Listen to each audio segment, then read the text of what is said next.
Let's see familiar and lots of new faces there as well. So I'm based in the Menzies Centre for Health Policy and Economics at the University of Sydney, and I'm co-leading this programme of work within which the community of practice sits. So before we begin, I'd like to acknowledge the traditional owners of the lands from which I'm joining this session today, the Gadigal people of the Eora Nation. And I'd also like to acknowledge the traditional owners of the land from which others are joining us today. I'd like to acknowledge that this land was never ceded and always was and always will be Aboriginal land. And I wish to pay my respects to elders past, present and emerging, and to extend that respect to any Aboriginal and Torres Strait Islander people who are here today. I encourage you also to share the lands that you're joining from within the chat if you'd like to. Just like to note, you probably saw then that we are recording the session and live captions should be enabled. I can't see them at the moment. Leah, do I need to do that or will you do that? No, so people can do it on their individual screens so it appears for them if they want to. I'll just pop the instructions in the chat now.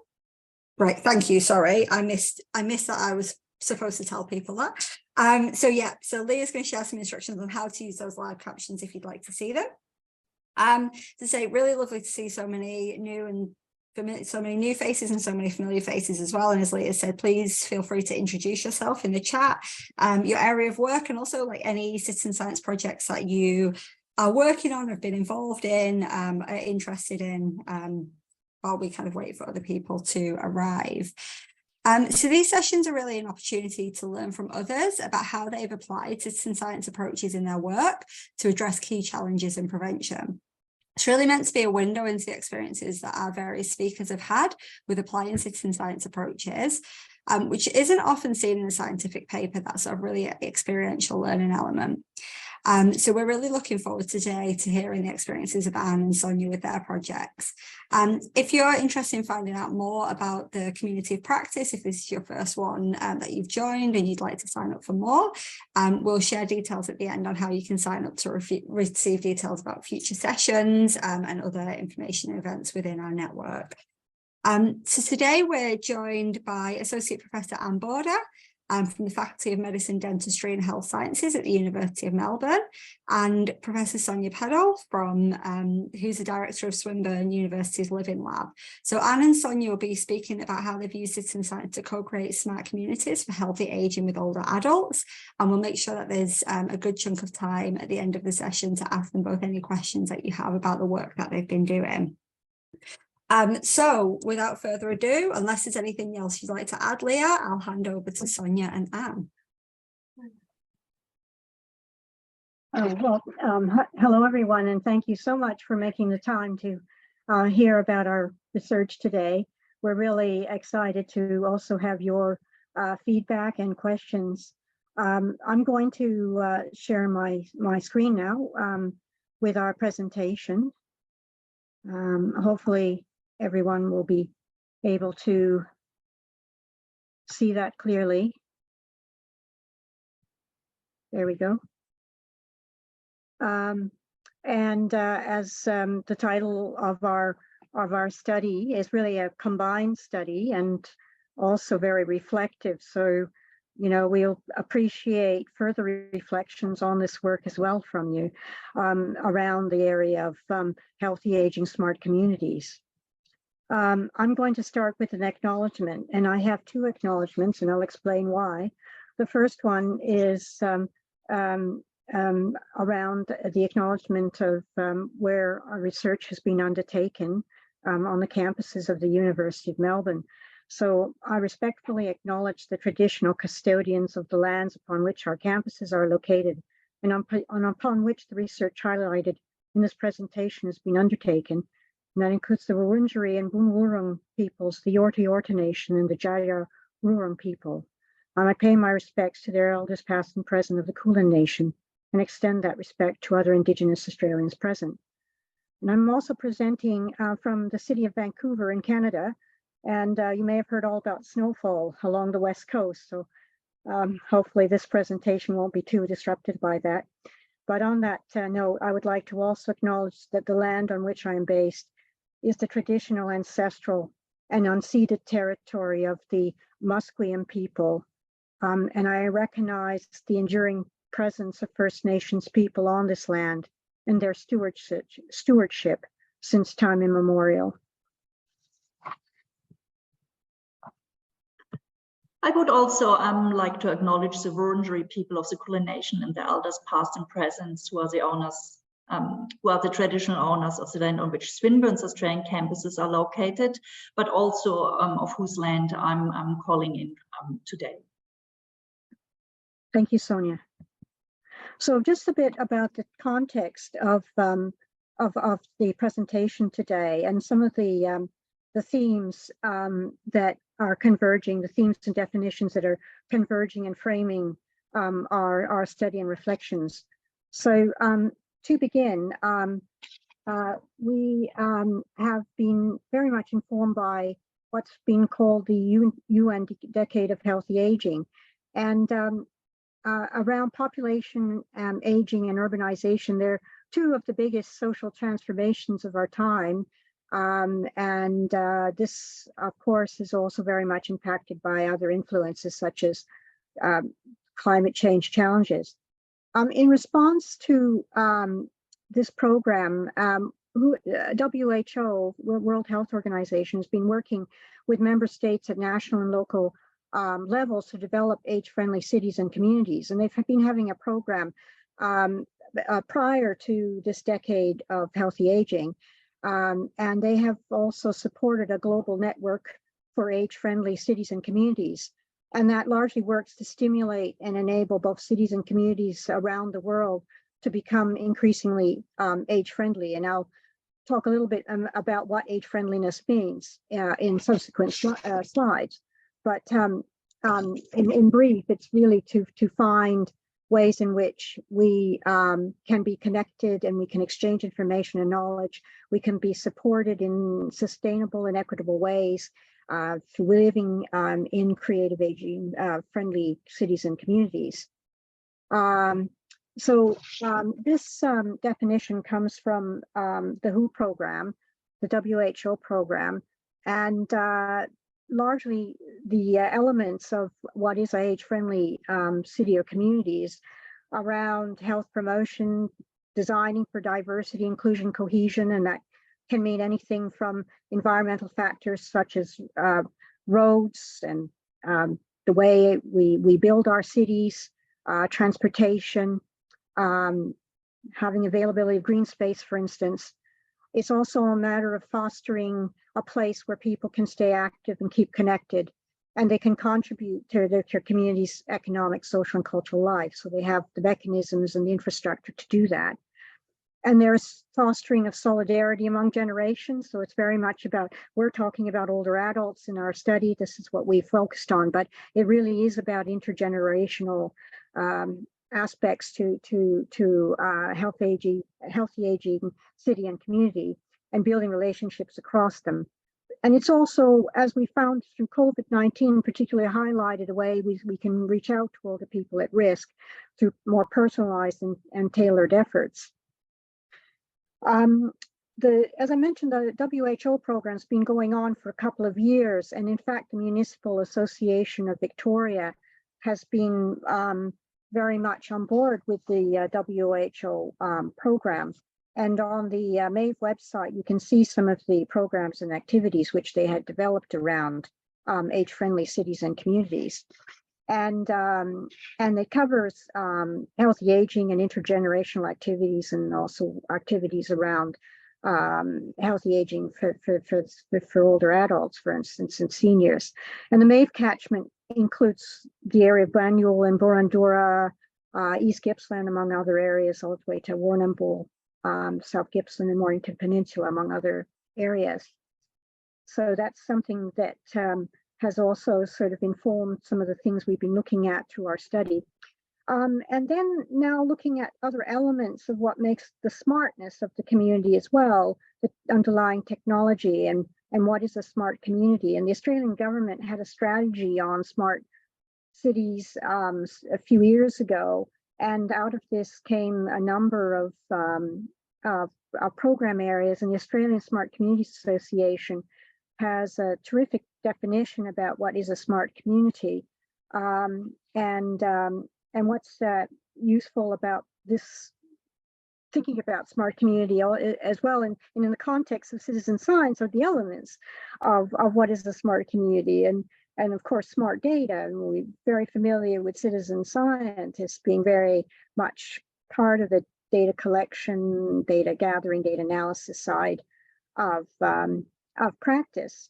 But also we're looking at smart capability, which is, we can look at literacy in that space as well. Capability meaning literacy and the ability to be able to have the opportunity to engage and to connect, and very much interrelated with smart innovation and infrastructure that supports that, and of course policy and reform.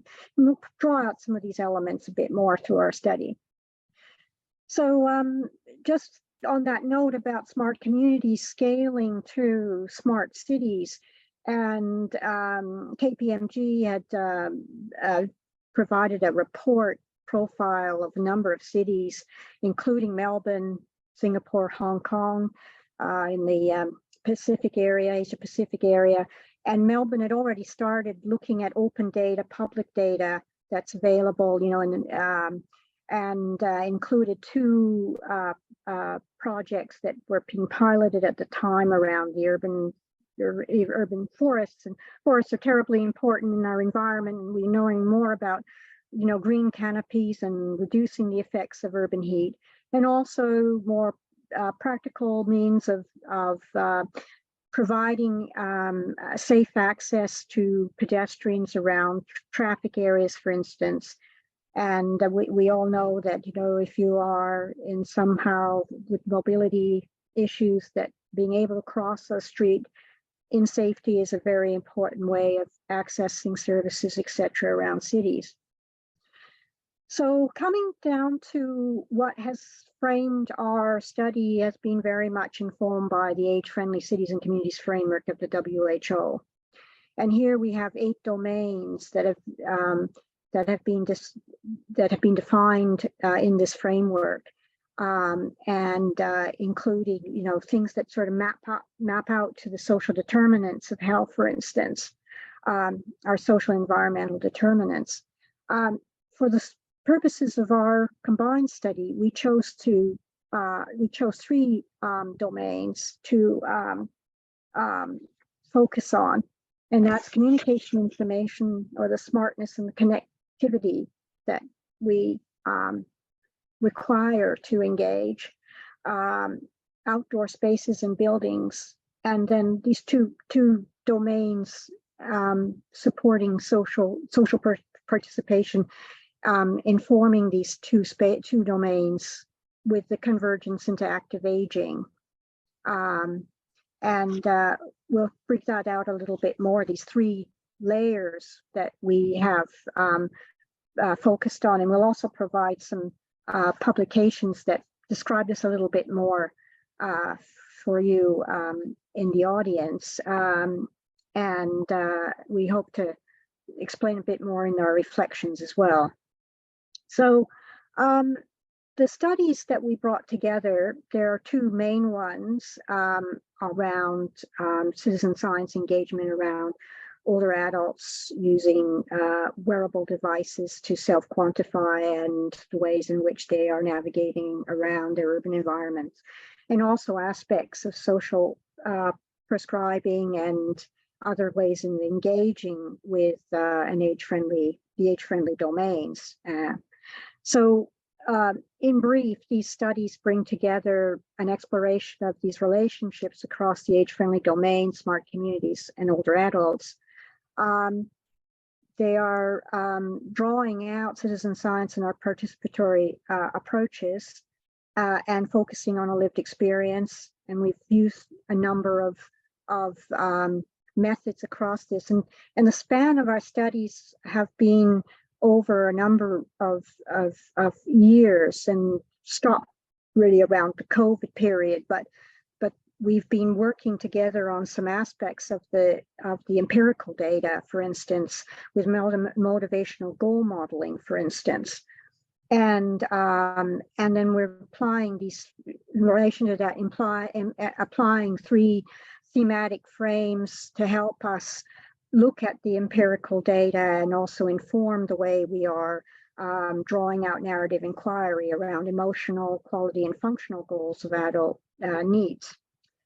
So starting on aspects of one of the studies is looking around supporting older adults and their physical activity in age-friendly environments, and thinking about tailored digital public data. And just to give a little bit of a background to that as well is the context in which older adults are much more digitally capable. There are higher digital literacies among older adults.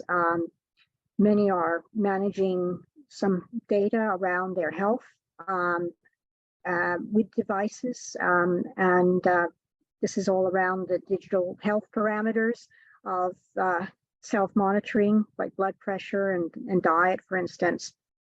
And there are a number of older adults very willing and able to wear technology and manage their, check on their vital signs.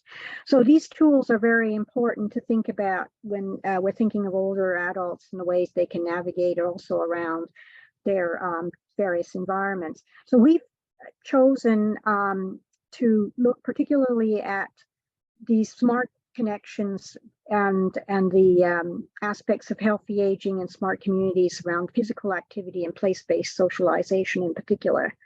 And our first study had several phases to it. The first phase was just seeing who was out there and seeing whether, the Accenture report sort of came at the same time as this survey.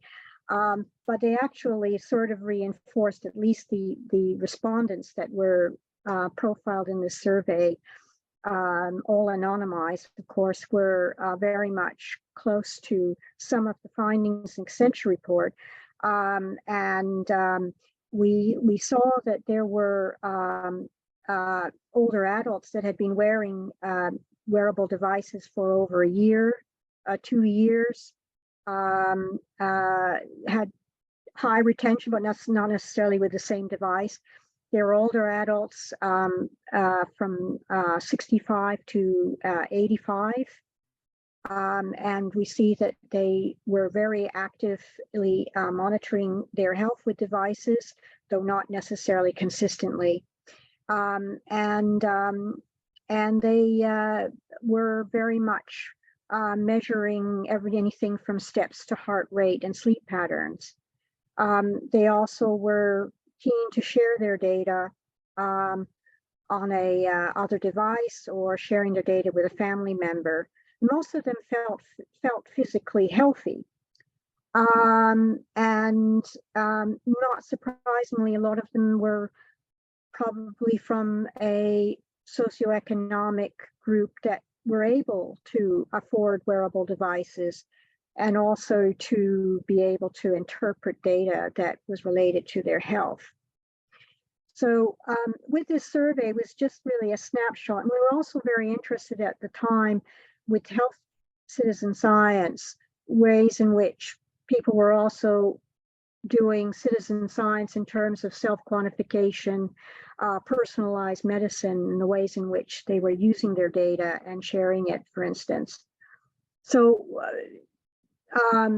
in terms of then the more the factors that were then influencing them, the motivational goals, and also individualizing this survey a bit more, because this is where the crutch is really in terms of then co-creating or being partners in a healthy aging community, is really around understanding now the individual variances, their preferences and emotions. And so using the frame of motivational goal modeling, which Sonia's team was very instrumental in providing a lens to that, divided up our narrative inquiry into several areas. And motivational behavior, and in other studies have shown that to be very key to how older adults are using their wearable devices and what they are, how they are feeling motivated to do physical activity or place-based socialization, for instance. So this is some extracts from the study. To feel motivated, but also to feel current, which was interesting from one respondent. So, you know, feeling that they were in the technology and they were on par with other family members or younger members, but also to feel confident that the technology was making them feel confident that they had the ability to use a device, and that it was giving them this type of support to socialize, to also feel physically active.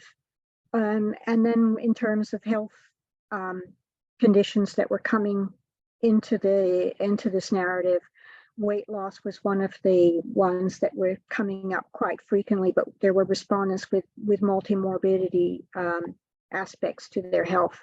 So also managing pain, for instance, such as arthritis, and also the ways in which they were using their device to integrate with other devices.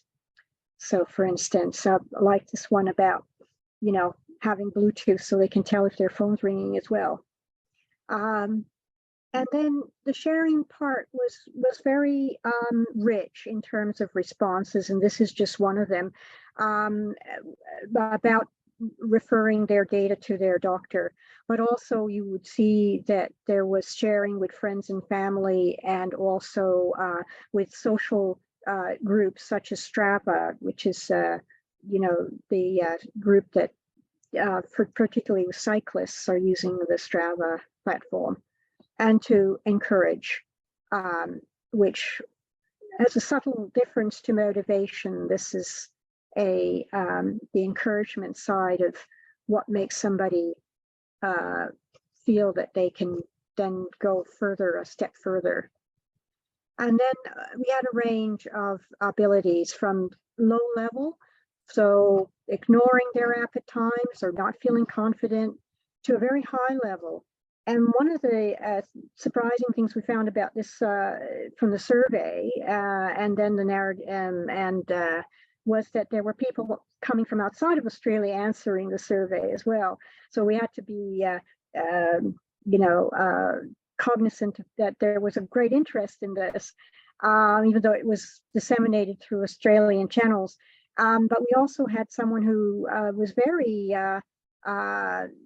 advanced in their understanding of self-quantification and had a chip implanted in their hand. So this was just showing the range of abilities and motivations behind older adults in their goal setting. So if we take a visual model of our motivational goals, we can see that we can start seeing the individual and these emotion goals and preferences being shaped around the individual and being influenced by, you know, a number of factors, partially to do with the wearable technologies themselves, but also around other dimensions that are coming in as influences. And Sonia will say a little bit more about this in a scenario setting. Okay, Sonia, tell me when you're ready. I'm ready, thank you. Yeah, thanks. I would like to talk a little bit more now about how wearable data and geographical data could play maybe a bit more meaningful together. And as Anne lined out, older adults are using technology, and the technology for them has meaning, and there are individual preferences around this technology use and what data are needed. So what does it mean now in looking at these variable data in regards to geographical data? Because at the moment, these data sources are very siloed. Next slide, please.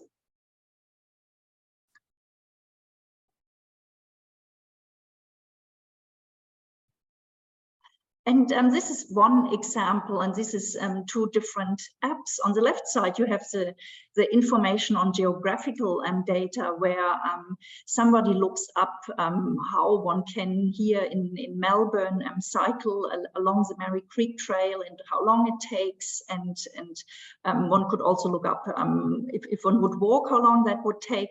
But in regards to the personal data around health parameter, these data then are in a different data source, and that might be a smartwatch, or here like the data drawn from a Fitbit. So how do we reconcile these data and make these silos, or break these silos and make these more combined and accessible for people?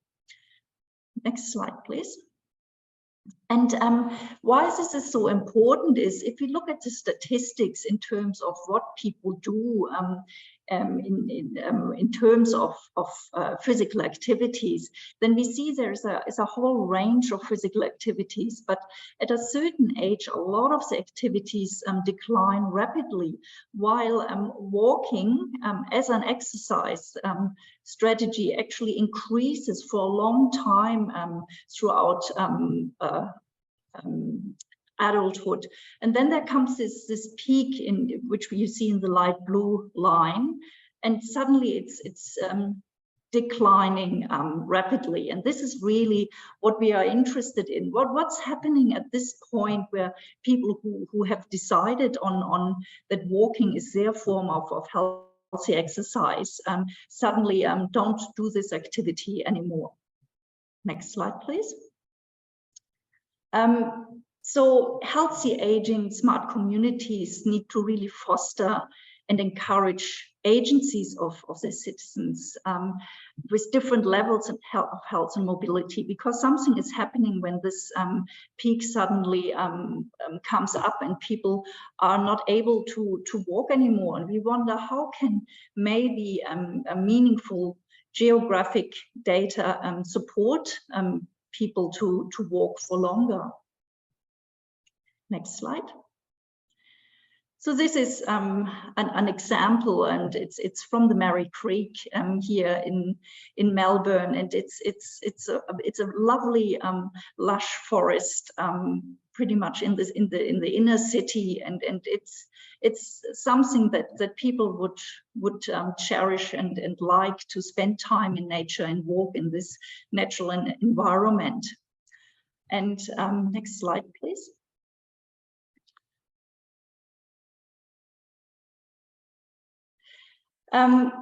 And this is, as Anne has said, a small scenario about an older adult. It's Fiona, and Fiona once loved walking along the Mary Creek Trail, the photo I just showed, where she could hear the birds chirping and creek trickling water. After a car accident, Fiona can only walk small distances at a time before needing rest. As Mary Creek does not have enough regular seating, Fiona walks along the main street instead, where rest spots are regular. She misses the calm sounds of the creek. So because that is not an option anymore, a substantially different environment has been chosen by Fiona. And it's also easy to see that probably she might walk shorter distances, but also less regular, because it's not as motivating anymore. It's not really what she wants to do, and because she has to rely on an environment where she can have these pauses and stop for rest. So the idea now would be, and next slide, please. How can now environmental data, so the next layer of our graphic, help Fiona to maintain what she really wants, not only walking for physical exercise and health, but also for the wider well-being and enjoying nature, and not being forced to or being reduced with her walks to a mere city environment. Next slide, please. And in our data, we had really nice examples that this is a wider desire. While we came up with this scenario of Fiona, there have been a lot of quotes where people actually use technology and try to combine that technology in their walking habits and health together. So if you look at one quote at the top, it was an alarm that went off telling me, you know, you have to. And so when it comes to the number of steps, I still take them. But I had to get a dog to make sure that I did those numbers. So I took a dog, a living creature, to help me make my steps. And I think this is such a lovely example how there is this technology there, but it's not enough, and it needs that environmental factor. And in this case, it's the dog to encourage the walking habit and make sense of that digital layer and encourage that participant to take more steps, because then since she had that dog, she could really then also see how the steps would increase throughout the day. The other quote, the minimum exercise I have every day is walking to the bus stop and get off the bus a few stops early and walk up the back streets to the hospital. And that's even more now because of the changes with the road works. Sometimes I will get the bus in the morning and walk home at night. I just have to monitor how my hip is doing and bail out if it's not up to it. And again, this scenario shows, or this quote shows both aspects. Again, data about public transport and walking distance are used to gauge exercise, also depending on the infrastructure of the building, of building sites, and how well the person feels on that individual day. But one can also see how this information is not readily available. So these examples on the one hand show it makes a lot of sense to combine environmental and geographical data, but also that we don't really have the technology in the city, in the city data that are collected by the technologies don't often cater for that as yet. Next slide. And this is our kind of our vision, how we would like it to see with Fiona, because in order to become that information, and how we would like to support her healthy walking habits. Fiona has set a goal to walk 7,000 steps each day. She's motivated to maintain her fitness and stay healthy. No longer able to walk along Mary Creek, her Fitbit charts out route using data from the council where rest spots, fountains and shade are regular along another creek near the home. Fiona can continue to hear the sounds of birds, the trickling creek and the trickling creek. So this is kind of then an alternative that still caters for her preferences and desires, and this kind of information would support her to maintain walking in the environment she wants to for longer. I very briefly want to talk also about social prescribing and how that can support social connectedness in age-friendly communities. Social prescribing is really a non-medical referral that links community services with people who may have social, emotional, or practical needs. So social prescribing is looking at someone as a whole. It's a holistic approach to talking about someone's care. So it's really beyond health needs and very much make use of interesting and preferred activities to increase overall health in group settings and with group activities. And what we talk about now is the activities that also take place outdoors, so not the activities that are in a closed room. And So we know that a lot of social prescribing activities involve walking groups and help people to enjoy nature as a group. And again, the problem at the moment is that people from the outside, they are worried that they might hold the group back, or the group might be too fast, or maybe the group is even too slow. So again, it would be really helpful to have kind of more information provided, how within the group the individual needs can be catered for. And this would then also create potential new opportunities for improving self-care. And there are nature-based social prescribing programs that are rapidly expanding at the moment. And there are examples in the UK, in US and Canada.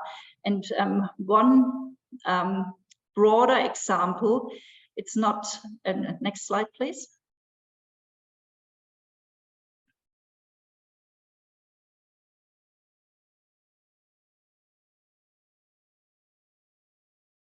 Sorry, Sonia, I'm having difficulty with my computer right now.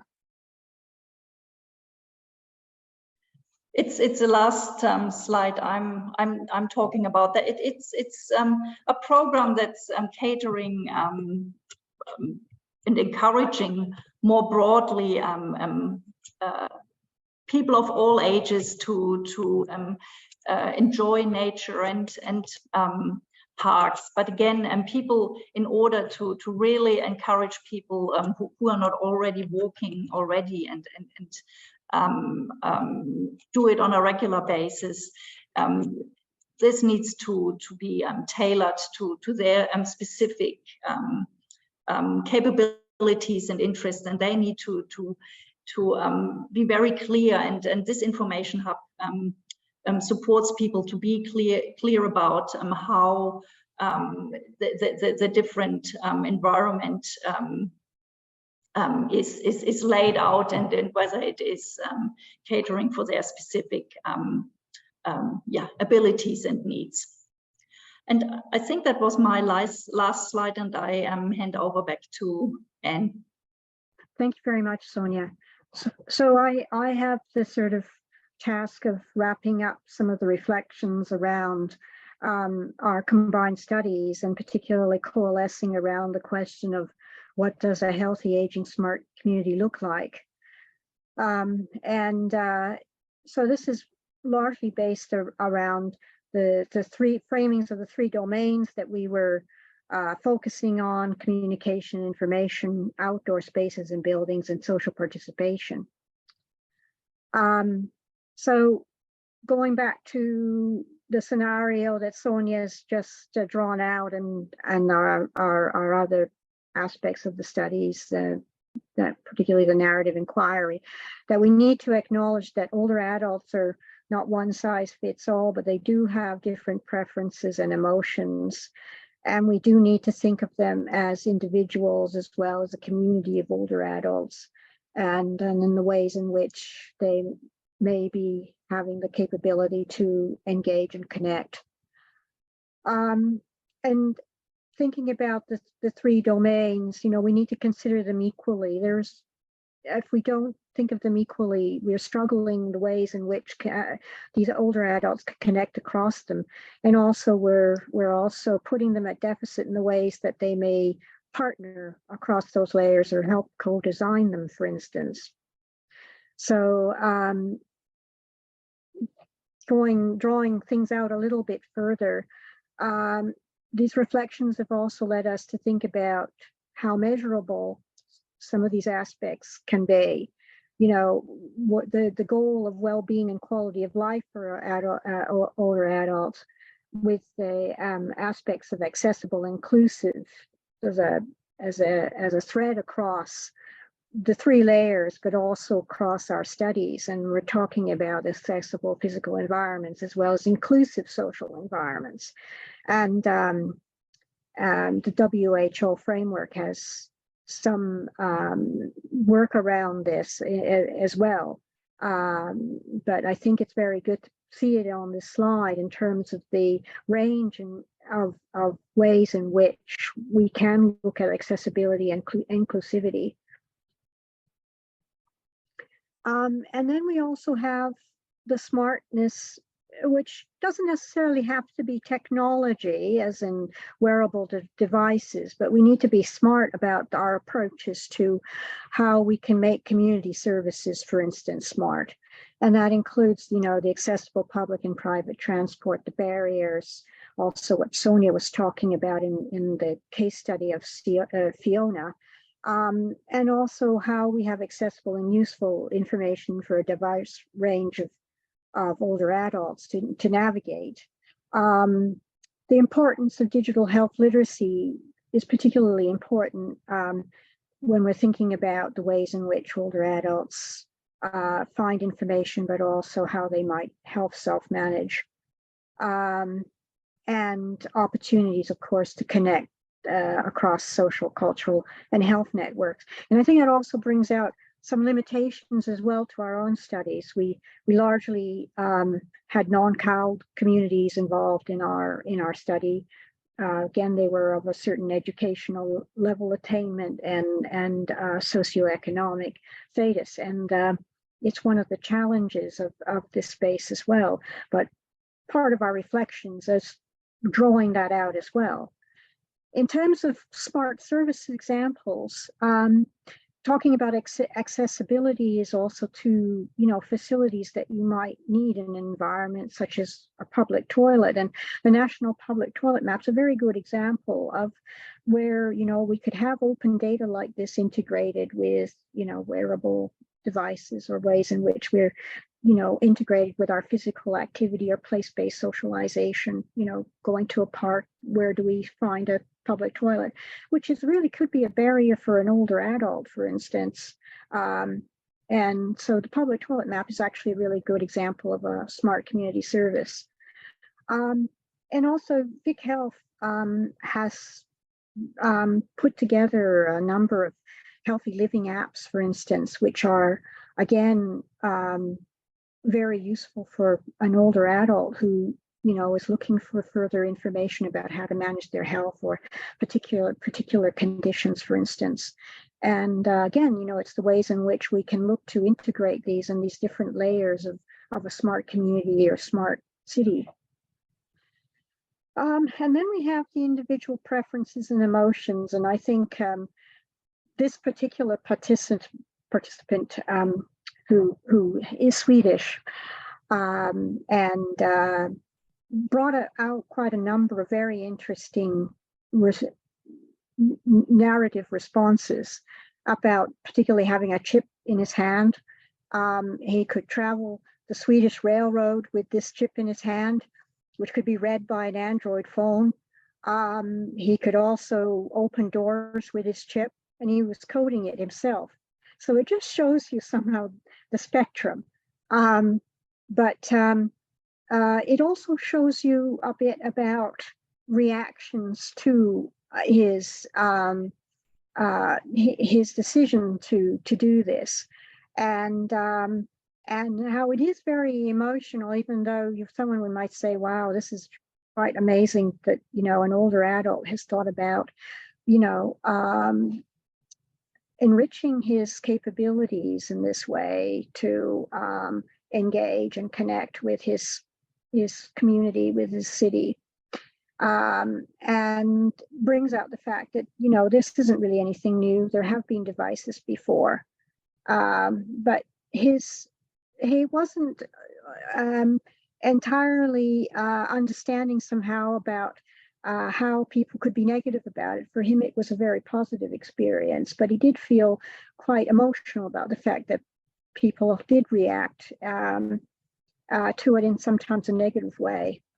And I think his advice is very generous in terms of the way we look at older adults as partners in this space, and about being more curious and whether we can have those opportunities made possible for older adults, and, you know, them being part of a solution. So this brings back, I guess, the title in terms of, our explorations in scaling the voice and having older adults as co-partners in empowering a healthy, aging, smart community.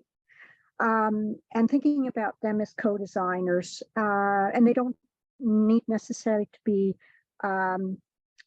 independent older adults as we have had the majority of older independent adults in our study, but thinking them as change agents, and looking at more bottom-up approaches with older adults, but not excluding the need for also top-down support, because you need that infrastructure, that support for those bottom-up approaches to work as well. So we're not excluding that in this reflection, but we, there are ways in which we could think about much more the equity in this in this agenda, and again bringing in the aspect of inclusivity and also them being actively part of decision making somehow. And citizen science has been a thread in this for us as well, in terms of them being engaged in citizen science and co-producers in certain recommendations as well, which have come through and showing in our reflections. And I'll just bring up a nice little visual, if I can get my computer to work. It's freezing, I'm afraid, and that's not, and maybe because it's freezing outside. Why it's stuck. I may just have to stop share, but I don't know. I know Samantha and Leah are aware of the Hour of Voice and Sonia, which is a tool, shaping a tool that allows citizens to go out into their urban environment and sorry, I'll try this again. Try and bring this up again. It is very empowering to see the way our voice has engaged different citizens of different types to engage in their neighborhood, and it's largely local action. So starting from impacts at the local level, with our examples, but the local actions available to older adults to be involved in is a very powerful thing if they're able to walk in their neighborhood and take note of where things could be friendlier for them, or and intergenerationally. So there's this 4-step Our Voice tool, which is very powerful sort of approach to community-based participatory action research, and something that I think is a good thing to step back from as well, in terms of where the Q&A might come in, because we can discuss that and other aspects of our reflections, but just bringing us a practical tooling as well, which I think Samantha and others have also used. So very much an advocate of looking at the ways in which we can do much more local action as part of our reflections as well, where we could go from scaling the voice to a community to a city, for instance. And we've got a number of publications that draw out quite a number of our findings and our data, which I'm very happy for the team to circulate, and also acknowledgements to the great team from the Swinburne Living Lab from University of Melbourne, and of course the participants who were involved in the studies. A special thanks to the University of the Third Age, who were very helpful in their response to the study, and participants who did come from the University of the Third Age. Thank you very much. Sonia, I don't know if you want to add anything to that, by the way. No, thanks. I think we should allow a bit of time for questions as well. Thank you very much. Thank you, Anne. Thank you, Sonia. Really interesting talk. Really great to hear from you. I know that both myself and Leah both have questions that we want to ask, but we will first of all open it up to the floor. I know that there's a few people that have asked questions in the chat. So if any of those of you want to jump in and ask those questions in person of Anne and Sonia, then please do feel free to turn off your mic and camera or pop up your hand and I can call out. So I might just invite Anne Lawless. I saw that you had a couple of questions. I don't know if you wanted to jump in.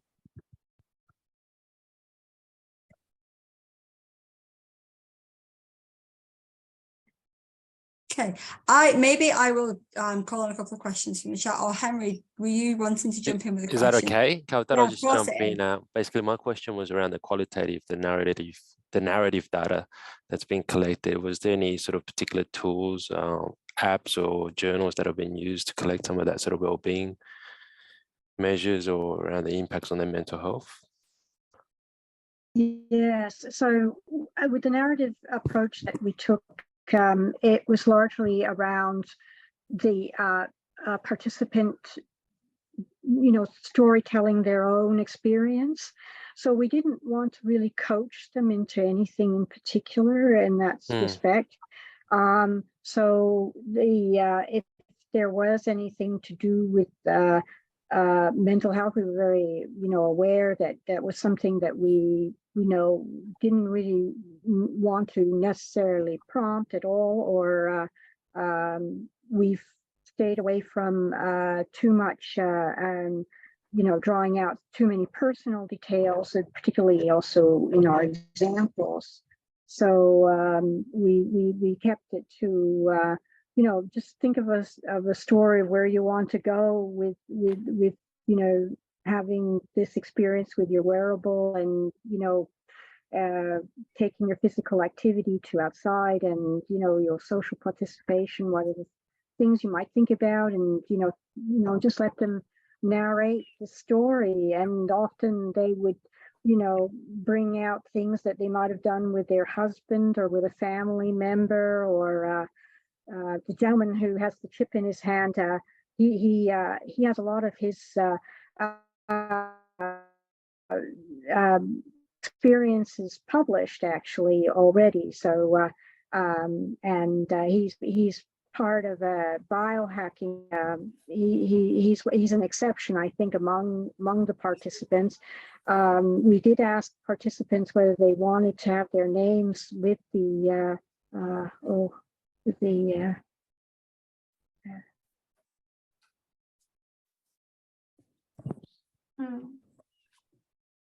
sorry, can you hear me? You're fading in and out at the moment, Anne. Okay, we might move on to the next question, unless Sonia, you wanted to add anything to what Anne was saying in response to Henry there. No, Mary, very briefly only, it's with this rich qualitative data, as Anne said, it was around the narrative and uncovering also some of these complexities. How do these technologies, in particular the wearable devices, weave through the everyday routine of people, and some of these links and relationships we spoke about kind of were uncovered through these narratives. So probably a bit more systematic measuring of the relations is something that could be covered in future work. Yeah. Thank you. A question that Elise has raised, which I think also speaks to Anne's question in the chat as well, is that around digital inclusion being an issue with older adults, particularly not owning devices, not being able to afford them, not being confident using them. And whether there's a focus here around improving digital literacy, and also the equity lens around these smart cities, and who's actually able to participate when it comes down to wearable device data, and what other strategies are there available.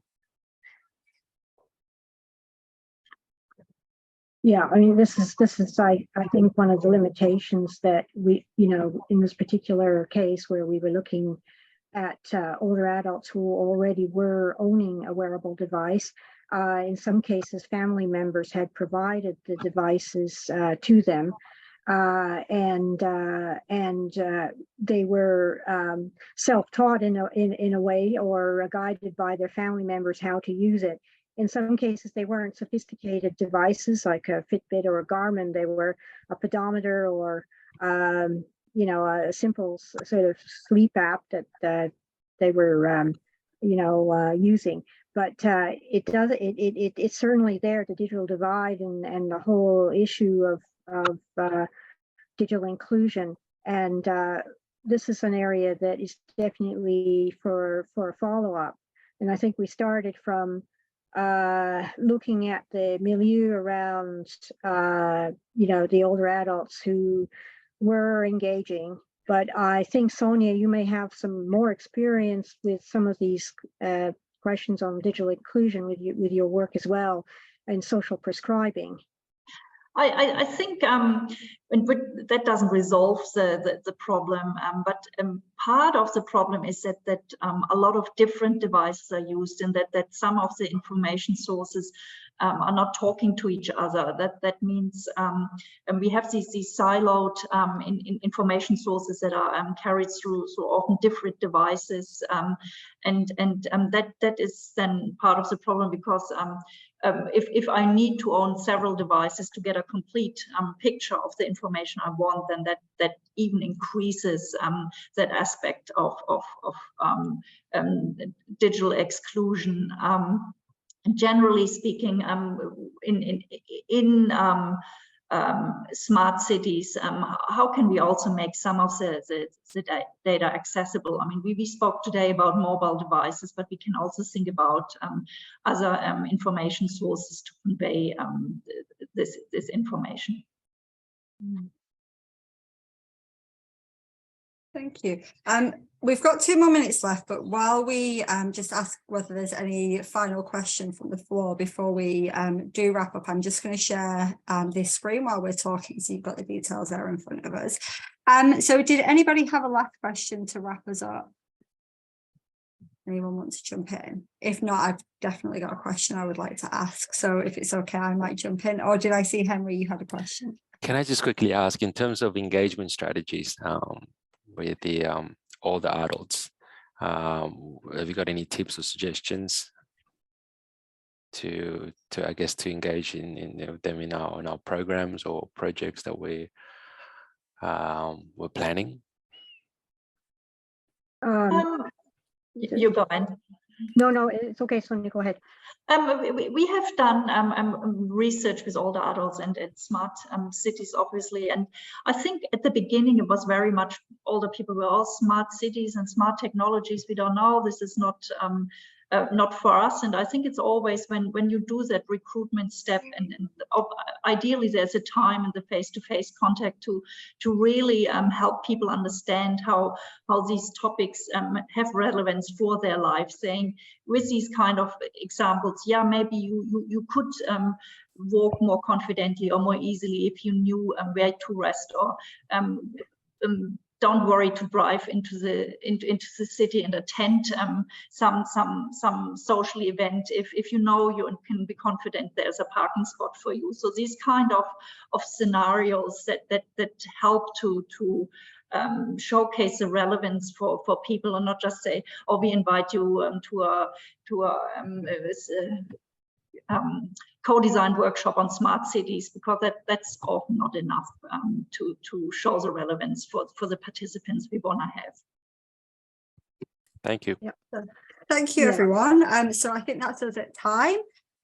So we'll wrap things up there. Thank you, Anne and Sonia, again for your time, for such an interesting presentation. We really appreciate you taking the time to come and share your experiences and your reflections with us today.